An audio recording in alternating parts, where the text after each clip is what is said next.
नमस्कार, मैं Shivani. Daily news में आपका स्वागत है। चलो नज़र डालते हैं आज के मुख्य समाचारों पर।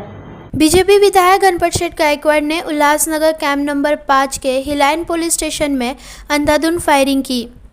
हिलाइन पुलिस स्टेशन के वरिष्ठ पुलिस निरीक्षक अनिल जगताप के कक्षा में बैठक के दौरान पूर्व नगर सेवक और शिवसेना शिंदे गढ़ के जिला प्रमुख महेश गायकवाड़ पर गोलीबारी की गई। इस फायरिंग में महेश गायकवाड़ के साथ राहुल पाटिल भी घायल हो गए। बीजेपी विधायक गणपत शेठ गायकवाड़ को अब पुलिस स्टेशन में रखा गया है। महेश गायकवाड़ का इलाज ठाणे के जुपिटर अस्पताल में चल रहा है।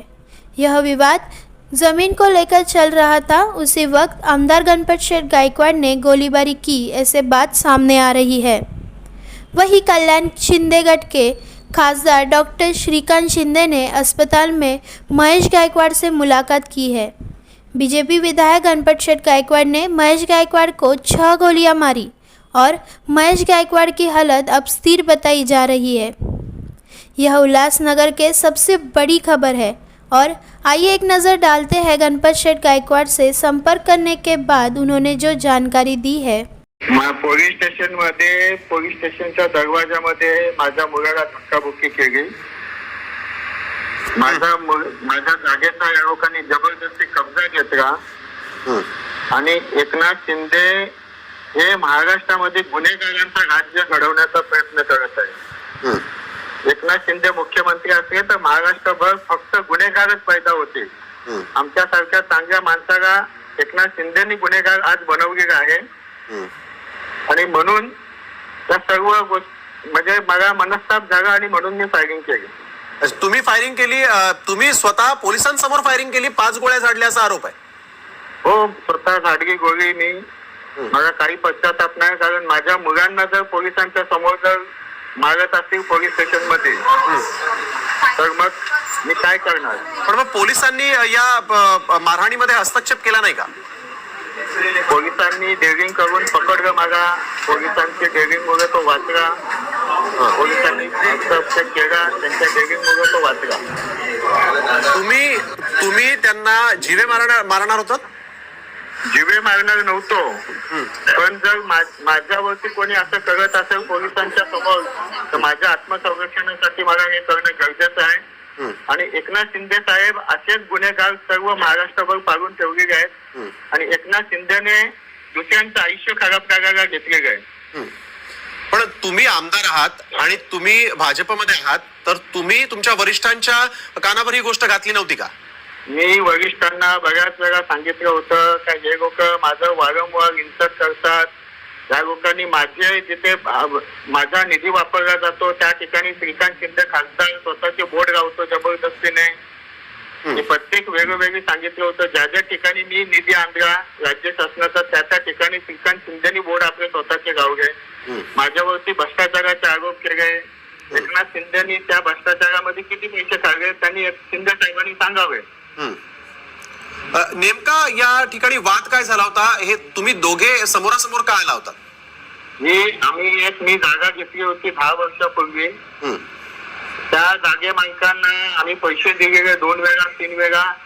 नंतर ते सह्या करायसाठी येत नव्हते, मग आम्ही कोर्टात गेलो, कोर्टातून केस जिंकलो आम्ही आणि केस जिंकल्याच्या नंतर ज्या टायमाला सातबारा आमच्या कंपनीच्या नावावरती झाला त्या टायमाला महेश गायकवाड येऊन त्या जागेवरती जबरदस्तीने कब्जा केला त्यांनी।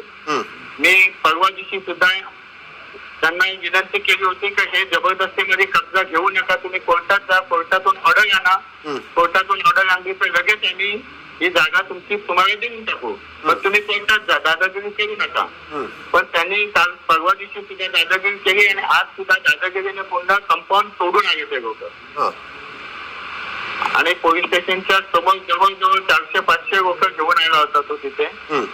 माझा मुलगा पोलीस स्टेशन मधून बाहेर जात होता, त्यांनी माझ्या मुलाला धक्काबुक्की केली, मला ते सहन झालं नाही। पण तुम्ही सत्ताधारी पक्षात आहात, तुमच्या पक्षाचे वरिष्ठ नेते देवेंद्र फडणवीस हे गृहमंत्री आहेत आणि तुम्हीच कायदा हातात घेताय, गोळीबार करताय आणि तुम्हाला पश्चातापही नाहीये। पश्चाताप मला अजिबात नाही, कारण मी एक व्यावसायिक माणूस आहे। पण माझं आयुष्य जर खराब होत असेल, माझ्या मुलांसाठी मी एवढं केलं आणि माझ्या मुलांना कोणी जर तिथे गुन्हेगार मारत असतील तर मी जगण्यात अर्थ नाही। एक बाप म्हणून आहे, माझ्या मुलाला कोणी मागत असेल तर मी कदापि सहन करू शकत नाही. तुमची युती आहे खरं तर. शिंदे शिवसेनेतून बाहेर आल्यानंतर तुमच्या शिंदे साहेबांनी उद्धव साहेबांची गद्दारी केली आणि ते बीजेपी सोबत सुद्धा गद्दारी करणार आहेत. माझ्या सोबत सुद्धा गद्दारी केली. एकनाथ शिंदेकडे आजही माझे करोडो रुपये बाकी आहेत. शिंदे साहेब अगर देवाला मानत असेल त्यांनी शपथ खाऊन सांगायची की गणपत गायकवाडचे किती पैसे बाकी आहेत, आणि ते गणपत गायकवाडचे एवढे पैसे खाऊन सुद्धा तो शेवटी गणपत गायकवाडच्या विरुद्ध काम करतोय. पण मग आता पुढे काय, हे प्रकरण पुढे नेमकं तुम्ही कसं, पुढे कोर्टाचा निर्णय असेल तो मला मान्य आहे, पण महाराष्ट्रामध्ये असे गुन्हेगारी बंद करायचे असेल तर एकनाथ शिंदेचा राजीनामा घेतला पाहिजे असं माझं वैयक्तिक मत आहे. गणपत गायकवाडजी, तुम्ही पक्षश्रेष्ठींकडे ही मागणी करणार आहात का? फडणवीसांना भेटून तुम्ही या संदर्भात काही माहिती सांगितली होती का की तुमच्यावर कसा अत्याचार होतोय?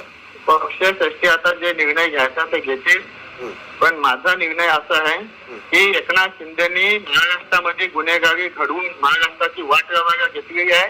महाराष्ट्रामध्ये जर चांगलं ठेवायचं असेल तर एकनाथ शिंदेचा राजीनामा घेतला पाहिजे. हीच माझी विनंती आहे देवेंद्र भाऊंना पण आणि मोदी साहेबांना पण. गणपत गायकवाडजी, फडणवीसांना तुम्ही भेटला होतात का किंवा तुमचे वरिष्ठ कोणत्या नेत्यांशी तुम्ही या संदर्भात बातचीत केली होती? मी आमच्या पक्षाच्या मीटिंग मध्ये वेगवेगळी सांगितलं होतं का माझा जिथे जिथे फंड लावला जातो, अहो साधं मी लायब्ररी बनवली होती वालजुनीमध्ये, त्या लायब्ररीचं उद्घाटन सुद्धा झालं नाही आणि त्या ठिकाणी पेंटिंग करून श्रीकांत शिंदेने आपलं स्वतःचं बोर्ड लावलेलं आहे. म्हणजे किती खालच्या जगाला जाऊन ते लोक काम करतात, बीजेपीला संपवण्याचं काम ते लोक करत आहेत. गणपत गायकवाडजी, 2024चं वर्ष आहे, निवडणुकांना सामोरं जाण्याचं वर्ष आहे आणि तुम्ही निवडणुकीला सामोरं जाताना, लोकांना सामोरं जाताना अशा पद्धतीनं वाद होतात, अशा पद्धतीनं गोळीबार होणार, तर कशा पद्धतीने तुम्ही लोकांना सामोरे जाणार आहात? माझ्या जनतेला माहिती आहे मी गुन्हेगार नाही. मी आत्मसंरक्षणासाठी मी फायरिंग केलेली आहे, हे माझ्या जनतेला माहिती आहे आणि जनता मला चांगल्या प्रकारे ओळखते. त्याच्यामुळे जनता माझ्यावरती विश्वास आहे आणि पुढेही राहील. तुम्ही एक मोठं वक्तव्य केलं की शिंदे गुन्हेगार घडवतायत, गुन्हेगारांचं राज्य सध्या आहे. तुम्ही या संदर्भात खरं तर फडणवीसांची भेट घेणं गरजेचं होतं, त्यांना सांगणं गरजेचं होतं, कारण सत्ताधारी पक्षाचे लोक जर कधी अशा पद्धतीने गोळीबार करत असतील तर हे कदापि स्वागतार्ह नाहीये किंवा या प्रकारची निंदा होणंच गरजेचं आहे. पण तुम्ही तुमच्या पक्ष वरिष्ठांकडे किंवा पक्षाच्या वरिष्ठ नेत्यांकडे या संदर्भात कधी माहिती देणार आहात? तर आपण बघतोय गणपत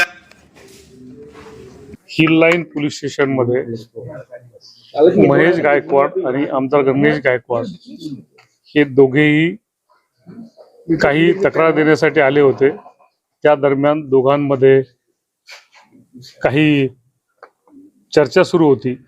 त्या दरम्यान अचानक आमदार श्री गणपत गायकवाड यांनी आणि त्यांच्या एका सहकाऱ्यांनी तिथे गोळीबार केलाय. त्यामध्ये 2 लोक जखमी आहेत आणि त्यांचं ट्रीटमेंट सुरू आहे. पुढील कायदेशीर प्रक्रिया आता सुरू आहे. ती सगळी पूर्ण झाल्यावर आपल्याला डिटेल सांगण्यात येईल. सध्या ही प्रक्रिया सुरू आहे. आपल्याला डिटेल नंतर विस्तृतपणे सांगण्यात येईल. फायरिंग एकाच बाजूने झाली अशी उपलब्ध सीसीटीव्ही फुटेजवरून दिसतंय, परंतु आता अधिक तपास सुरू आहे, त्यानंतर आपल्याला सांगण्यात येईल. सर, कुठला वाद होता, काय नेमकं तपास सुरू आहे, त्यामुळे सगळं रेकॉर्डवर आल्यावर आपल्याला डिटेल सांगण्यात येईल. धन्यवाद.